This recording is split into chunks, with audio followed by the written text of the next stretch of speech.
Welcome. In this lecture, we'll talk about Mahatma Gandhi's background. So, we'll understand his family, the education that he took, the various scriptures that he read, his idea of comparative study of religions, where he actually analyzed many of the religions and found the confounding factors, his food habits, and finally his ideas for various symbols. So, the basic idea is understanding his experiments with truth. So his autobiography, My Experiments with Truth, talk about the various private disciplines that he broke and then he followed, and finally that those were the ones that shaped the public moral forces, right? So that same pattern has been understood through his ideas and his study. So some of the most important thing that we would study here is how he tested his inherited practices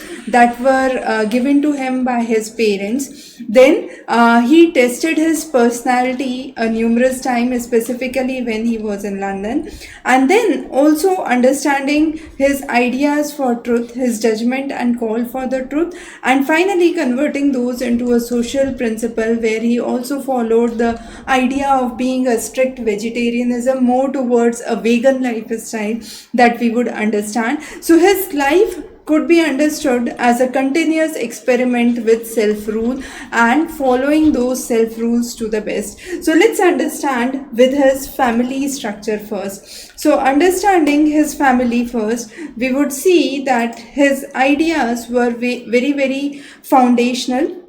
The family vows that he took was very, very strong, and then he moved towards the various aspects of his life. So the early years, his father was Karamchand Gandhi, the Diwan, who was also known as the Kaba Gandhi. He was the Diwan of the region of Porbandar and Rajkot. His grandfather Uttam Gandhi was the Diwan of Porbandar. He was also known as Ota Gandhi. So together from his parental side, and he had a very strong idea of administrative governance, which was strongly bounded by his father's ideas of being incorruptible and a strong personality.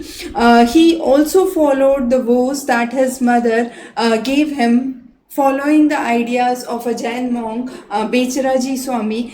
So those were some of his binding principles in his life. Now, this whole stream, this talks about the four stream leads to his ethical or moral bounding. So from family, he learned the ideas of truth and vows.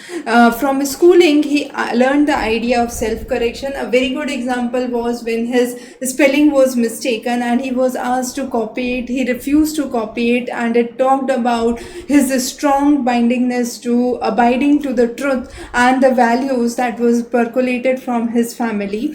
Then in London, he experimented with his diet, and he attained his degree on law, and finally he read numerous scriptures to understand the real basis of comparative truth. So his whole journey encompasses some of the primary constructs which lay onto the satya, that is truth, ahimsa, that is non-violence, aparigraha, that is non-accumulation, service, pluralism, as some of this basic ideas. So his autobiography actually talks about his various experimentation.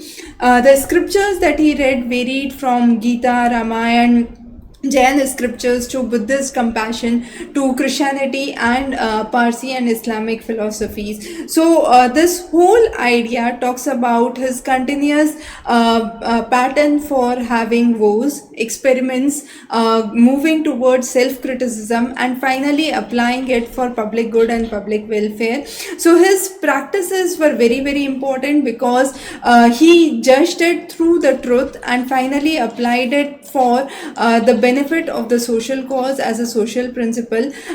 His ideas of family vegetarianism was again one of the very, very binding principles that led him to his strict dietary practices that he adopted later. Now, these all four things that we see here could not be applied independently. They are not separate compartments. However, these work together as a single binding motive force to actually help a disciplined adaptation turned into a real ground work where he led for the benefit of the human beings. Now, his biography has been very, very important. He was born on 2nd October, which is celebrated as the birthday of Mahatma Gandhi in 1869, and his birth took place at Porbandar, which is in the regions of Kathiawar. Now, it's important to note that Kathiawar is known for its idea of pluralism, many people coming to the coastal areas, and therefore it has a strong co-influence and coexistence that can be seen from Islamic religion, Persian scriptures, as well as the Hindu sculptures. So that we would understand in a while as we proceed when we discuss the section on scriptures. But yes, his birth at Porbandar, which was in the region of coastal Kathiawar, was the very basic aspect, and then he attained his primary education till 1880 from in the regions of Rajkot.